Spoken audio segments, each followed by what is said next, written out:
दोस्तों, लगभग 3 साल पहले कर्नाटका में भाजपा सरकार के दौरान एक रूल आया था कि स्कूल के अंदर या फिर कॉलेज के अंदर कोई भी धार्मिक वस्त्र नहीं पहनेगा, चाहे हिजाब हो या फिर कोई और। लेकिन अपने वोट बैंक को रिझाने के लिए, अपने वोट बैंक को खुश करने के लिए कांग्रेस ने वो रूल हटा दिया और लड़कियों को स्कूल में हिजाब पहनकर आने की इजाजत दे दी है, जिसके बाद दोबारा से वही डिबेट शुरू हो गई है जो लगभग 3 साल पहले खत्म हो गई थी। ये कलावा बांधे हुए हैं। जी जी, कलावा मौलवी। हमने एतराज किया क्या? क्यों करेंगे आप? हमने एतराज किया क्या? क्लासरूम है क्या? क्या आप बांधे हुए? आप कोई एतराज नहीं। बिल्कुल एतराज हो भी नहीं सकता। हिंदुस्तान में कलावा नहीं बांधेंगे तो कहां बांधेंगे? जी, हिजाब पे क्यों? अधिकार है कलावा बांधना। हमारा भी अधिकार है हिजाब पे। बिल्कुल अधिकार है हिजाब, बिल्कुल हिजाब अधिकार है। आपका अधिकार है तो खुशी। अरे महिलाओं का लिबास है मैडम। मंगवाइए हिजाब और पहनाइए इनको, हिजाब बहुत प्यारे लगेंगे। मंगवाइए या मैं डोनेट कर दूं? ये लीजिए, बांधिए। मर्दों को इतना पसंद है तो मर्द बांध ले हिजाब।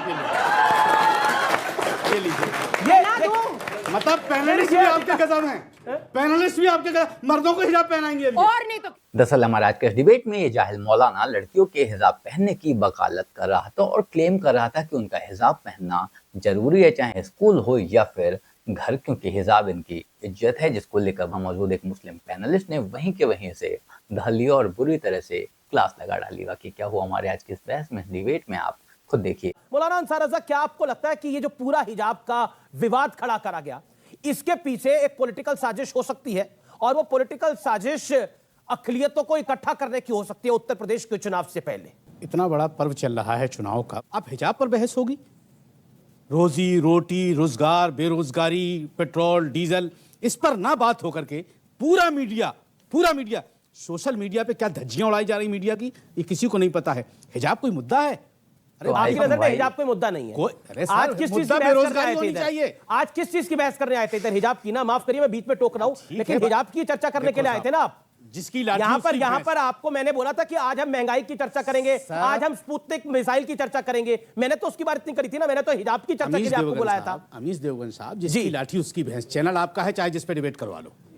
आपने तो बुलाया है हिजाब पर, हम आगे तो हिजाबी की बात करें कि हिजाब कोई मुद्दा थोड़ी, मुद्दा तो बेरोजगारी होने। ये तो हिजाब रहना चाहिए तो फिर मतलब हिजाब हट जाना चाहिए ना। एक बात बताइए मुझे, हिजाब हट जाना चाहिए ना। हिजाब का मुद्दा मीडिया से हटना चाहिए। अच्छा, मतलब हिजाब रहना चाहिए, मीडिया में उसकी चर्चा नहीं होनी। अच्छा, एक बात बताओ आप मुझे, आप जरा मेरे करीब आओ।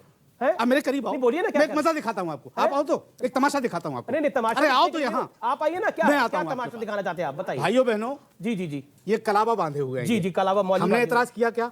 क्यों करेंगे आप? हमने एतराज किया क्या? क्लासरूम है क्या? क्लासरूम नहीं है ना, कहीं भी पहन सकते ना आप। हाँ बिल्कुल। तो हमने कहा भी कहीं आपने टोपी डाली हुई है, उन्होंने शेरवानी डाली हुई है, आपकी दाढ़ी बड़ी है, बुराई क्या है? एक बात बता दें, हिजाबी महिलाओं ने योगी सरकार को हिला दिया गया है। तो क्या मतलब कलावे से भी दिक्कत है? यहाँ पे कितने लोग? हमें दिक्कत नहीं है, हमें दिक्कत नहीं है सर, हमको कोई दिक्कत नहीं कलावे से, हमको कलावे से कोई दिक्कत नहीं है। कोई बिल्कुल बांधिए, बिल्कुल बांधिए। कलावे के ऊपर बात हुई कि आपने कलावा क्यों बांधा हुआ है? नहीं, हमने ये कलावा में बड़े घर से बात हो। एक सेकंड, अब आपने बोल दिया, अंसार भाई, अंसार जी आपने बोल दिया, जो बोलना था वो बोल दिया। क्या आप बांधे हुए? आप कोई एतराज नहीं। बिल्कुल एतराज हो भी नहीं सकता। हिंदुस्तान में कलावा नहीं बांधेंगे तो कहां बांधेंगे? जी, हिजाब पे क्यों? अधिकार है कलावा बांधना। हमारा भी अधिकार है हिजाब पे। बिल्कुल अधिकार है हिजाब, बिल्कुल हिजाब अधिकार है। आपका अधिकार है तो खुशी। अरे महिलाओं का लिबास है मैडम। मंगवाइए हिजाब और पहनाइए इनको, हिजाब बहुत प्यारे लगेंगे। मंगवाइए या मैं डोनेट कर दूं? ये लीजिए, बांधिए। मर्दों को इतना पसंद है तो मर्द बांध ले हिजाब।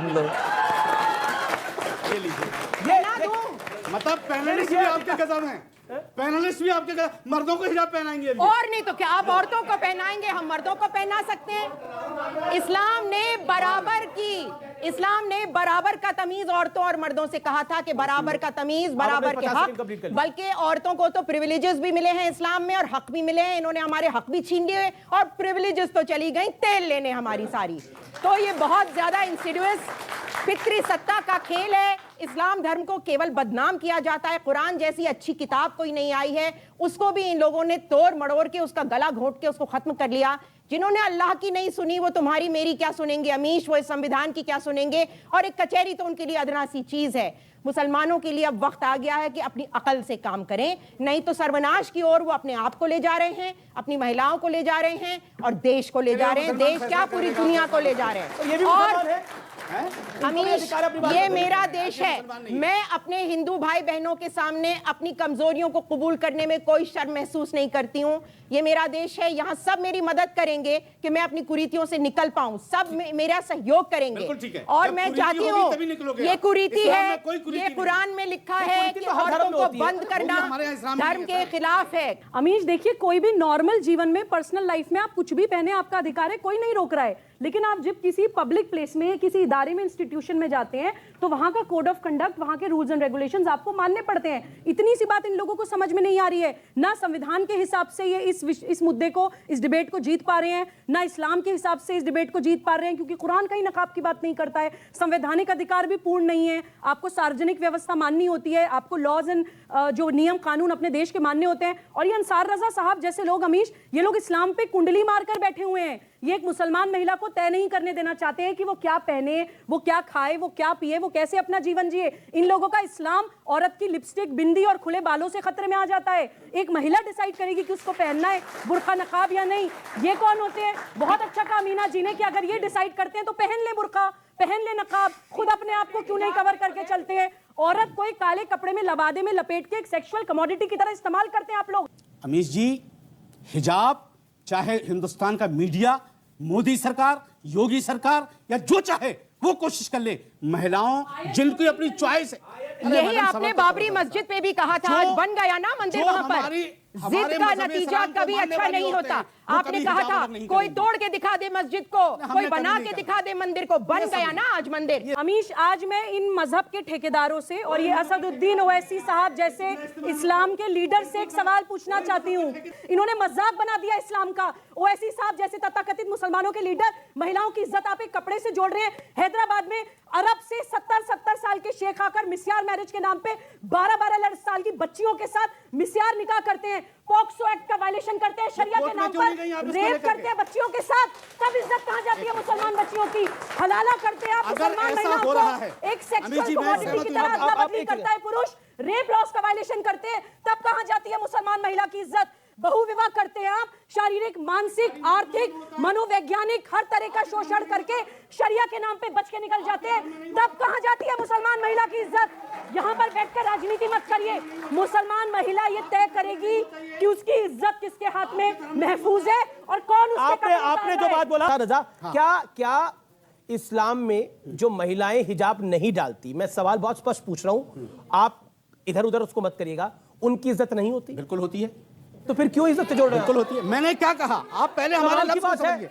मैंने क्या कहा है? मैंने ये कहा है कि हिजाब मुसलमान औरतों की इज्जत है। मैंने ये कहा है। आप गलत कोट कर रहे हो, सबसे गलत कोट करवा रहे हैं और ये गलत मैसेज जाता है। नहीं पहनती उनकी इज्जत नहीं है क्या? फिर वही बात कर रहे हैं। मैंने क्या कहा, फिर आप समझो। हाँ, आप भी वही बात कर रहे हैं। आप भी वही बात कर रहे हो जो आप सबसे करवा रहे हो। 40 लोग बैठे, इनको समझा नहीं पा रहे हैं। मैं फिर कह रहा हूं आपसे, अरे यार मैं कोई मोदी हूं कि गलत बोल करके फिर समझाता फिरूं? देखिए, मैं कोई मोदी हूं क्या? मैं कोई मोदी हूं कि गलत बोल के फिर समझाता फिरूं? मैं कोई मोदी हूं क्या? ये पिटेगा। कहां से अंटक का यहाँ पे बताइए, दूर दूर तक कहीं नहीं है मोदी यहाँ पर। ऐसे आपको खाब में भी मोदी आते होंगे? नहीं, सपने में भी मोदी आते होंगे। करे कि आए। और एक बात बता दें आपसे, हम वो देख रहे हैं मोदी जी पीछे से आपको। कोई बात नहीं सर, कोई फर्क नहीं पड़ता। मोदी जी देख रहे हैं, कोई फर्क नहीं पड़ता। मोदी जी भी देख रहे हैं हमें, योगी जी भी देख रहे हैं हमें, हम सबको जानते हैं। लेकिन एक बात बता दें आपसे, चाहे जितनी हिजाब पे बहस करवा लो अमीश जी, योगी तो गयो। अच्छा, नजमा बस खत्म हो गई। अभी जो इन्होंने बोला है ना कि योगी तो गयो, ये जो आपने लिखा है ना हिजाब नहीं सहयोग चुनाव वाला प्रयोग, ये इनका प्रयोग ही है। और ये जो कह रहे हैं ना कि हिजाब एक औरत की इज्जत है, मेरी माँ हिजाब नहीं पहनती है लेकिन आज भी मेरे घर में और मेरा पूरा गांव, मेरा पूरा देश उसकी इज्जत करता है। तो मान सम्मान जो है ना, कभी भी हिजाब से मत लाइए, ठीक है? और कभी भी हिजाब थोपने का प्रयास भी मत कीजिएगा। अगर प्रयास करना है तो शिक्षा देने का प्रयास कीजिए। ये जो हिजाब को आपने प्रयास बना रखा है, बिल्कुल नहीं। हिजाब कदापि प्रयास नहीं होना चाहिए। इज्जत देनी है, निगाहों से दीजिए, हिजाब देख के मत दीजिए। बोलिए, इसका जवाब दीजिए। और योगी तो गया, ये क्या बात है? मतलब आप कर्नाटक के केस को आप उत्तर प्रदेश में तोल रहे हैं? कौन लाया? अभी आपने बोला योगी तो गए हो, अभी आपने बोला, हमने बोला ना। सुनिए, अभी आपने कहा योगी तो गए हो, ये पब्लिक बोल रही है, आपने नहीं बोला मंच पर। सुनिए, अभी आपने कहा कि अभी आपने कहा, मैं साइड में बैठ जाऊं, इससे बहस कर लीजिए थोड़ी देर के लिए। सुनिए, अभी आपने कहा आपसे बहस करने आए हैं। इनसे बहस क्यों? ये तो हमारे रिप्रेजेंटेटिव हैं, ये हमारे रिप्रेजेंटेटिव हैं, ये आप इनसे बहस करने नहीं आए। एग्जैक्टली रिस्पेक्ट कभी भी सिर्फ कपड़े देखकर नहीं आती। जरूरी नहीं है कि अगर किसी ने बहुत अच्छे कपड़े पहन रखे हो तो उसका कैरेक्टर भी वैसा ही हो, उसका कैरेक्टर भी अच्छा ही हो। और जरूरी ये भी नहीं है कि किसी ने बहुत आम से कपड़े पहन रखे हो, किसी ने फटे पुराने कपड़े पहन रखे हो तो उसका कैरेक्टर भी वैसा ही हो या फिर वो पैसे से संपन्न नहीं हो सकता। कपड़े कपड़े होते हैं, कपड़ों को देखकर ना तो किसी की इज्जत हो सकती है और ना ही किसी की बेइज्जती। बात है आपकी सोच की, बात है आपकी नीयत की और रूल्स एंड रेगुलेशन की। स्कूल में हर किसी को ड्रेस कोड पहनकर ही आना होता है, फिर वहां पर आप जबरदस्ती हिजाब क्यों घुसेड़ रहे हैं? ये आपकी सोच को दर्शाता है कि आप स्कूल में भी कट्टरपंथी घुसेड़ना चाह रहे हैं। बाकी आप लोग इस बारे में क्या सोचते हैं कमेंट करके जरूर बताएं। जल्द मिलते हैं किसी नए वीडियो में नए टॉपिक के साथ। तब तक गुड बाय, नमस्कार, जय हिंद।